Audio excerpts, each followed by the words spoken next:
Sequel. Ugh, is there anything worse? Just hearing that word fills my stomach with an unease that's akin to seeing Roman Polanski holding a prepubescent girl's hand.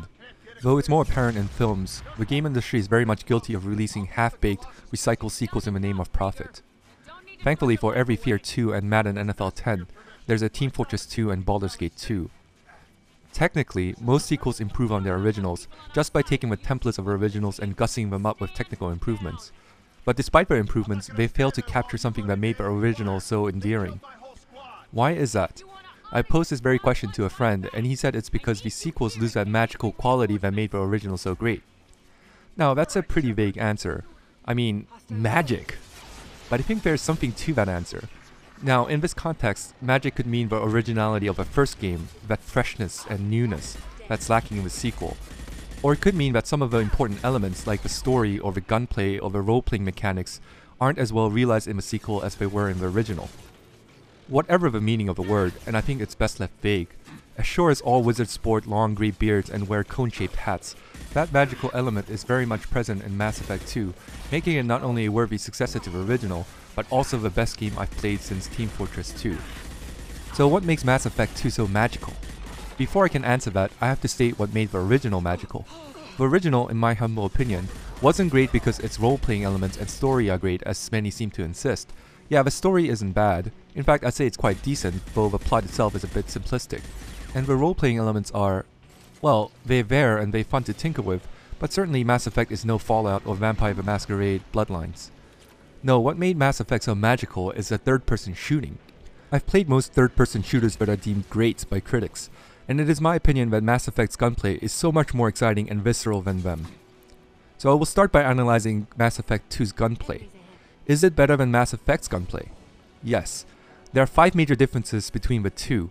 1. The role-playing elements that are very much prevalent and impact your shooting is done away with in favor of skill-based shooting.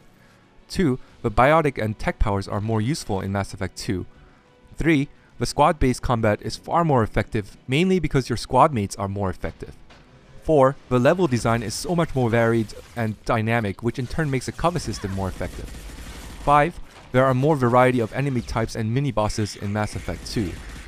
Mass Effect forces you to spend the points you earn by gaining levels on your character's ability to shoot, meaning if you have a low assault rifle rating, your shots with an assault rifle are inaccurate. Granted, some people prefer this type of role-playing shooting over skill-based shooting, in which your effectiveness to hit is based entirely on your ability to position the crosshair over your target. And even I believe role-playing shooting has its place, particularly in games where role-playing elements are the main forte and the shooting just a necessary provision by which players can eliminate enemies. But Mass Effect isn't such a game. It's a third-person shooter first and foremost. You may disagree with that assessment, but I firmly believe that taking away the great third-person shooting would render Mass Effect a somewhat tepid and shallow role-playing game. The shooting is what makes Mass Effect, so it makes sense to me that the shooting in Mass Effect ought to be skill-based rather than role-playing based. Now, the fact that it is role-playing based doesn't severely impact the game, but I think the gunplay would have been that much better had the shooting been skill-based. Mass Effect 2's shooting is entirely skill-based. There are no points to spend in gun shooting abilities. You're as accurate as you are able to put that crosshair over your target. Not only that, you can go for headshots which cause greater damage, or leg shots which cause enemies to slow down or even topple over. You can improve your shooting by getting better guns and enhancing your guns with upgrades, so there's still that element in play which impacts your ability to aim, but I find that very much acceptable because, well, it's realistic. Some guns are more accurate than others in real life. Why not in this game? But for someone like Shepard, who is an experienced soldier and has used guns so often throughout his career, to improve his gun shooting ability over the course of a game so dramatically as to go from being so ineffective in the beginning to being dead on in the end, sounds a bit gimmicky to me. Another change in Mass Effect 2 shooting is that guns now require ammo. I'm sure some will prefer the overheating system in Mass Effect over the thermal clip thingy in Mass Effect 2, but the process of reloading has been and will continue to be a staple in shooters. It may be purely subjective, but I like that I can reload at any time and go by the feel of how many clips I have left instead of keeping my eye on the overheating meter. And going around and picking up clips and running out of ammo and using secondary weapons like you're often forced to do in intense and prolonged gunfights, and conserving ammo is part of what makes shooters fun for me, and I'm glad that Mass Effect 2 went this route. A shooter should concentrate on making the shooting as exciting and fun as possible, and these little changes do make Mass Effect 2 a better shooter than the original. There were two problems with biotic and tech powers in Mass Effect. They weren't very useful, and as a result, the different classes didn't feel all that different. I don't mean that the biotic and tech powers didn't have their uses in Mass Effect. They did. I used them. Occasionally. But I ended up using guns 99% of the time. In the time it takes to use a special power on one enemy, I could take it out with my gun and seamlessly move on to my next target. It was just more convenient and effective to use my gun than use any of my special powers. Which bleeds onto the second problem. It didn't really matter which type of gun you had. A pistol was just as effective as an assault rifle in Mass Effect, so you could be a vanguard and be just as lethal with your shooting as a soldier. And since the biotic and tech powers didn't really impact the gunplay, it really didn't matter which class you chose. They pretty much played out the same way. Basically, your gun type preference became the main determinant for which class you chose. Mass Effect 2 gives you pretty fucking powerful abilities. And you gain area effect abilities and special bonuses when you max out abilities, and you can combine different abilities to create even more devastating effects. So there's incentive not only to choose carefully which powers you focus on, but also which party members you choose to have tag along with you. Another major change is that your squad mates in Mass Effect 2 aren't the dummies they were in the first game.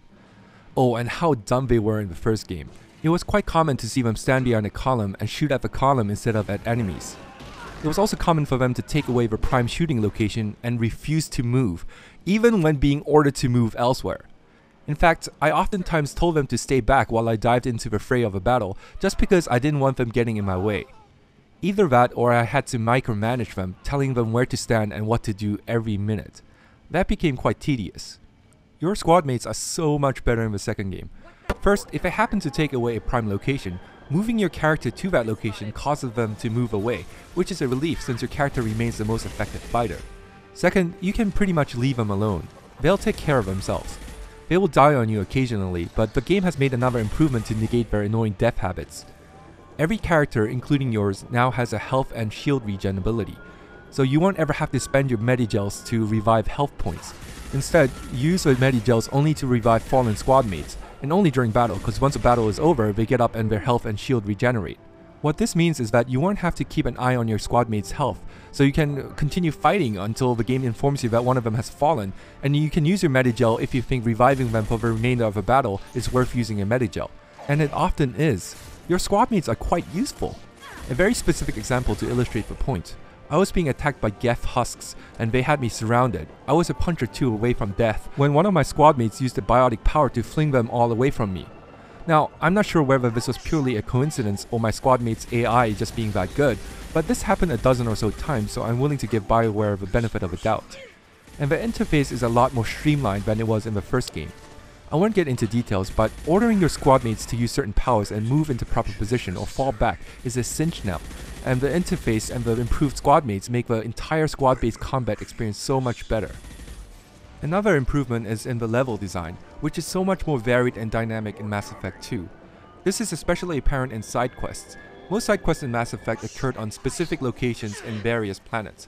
What bothered me most about these side quests was that there were 2 or 3 generic level designs that served as templates for all the side quests.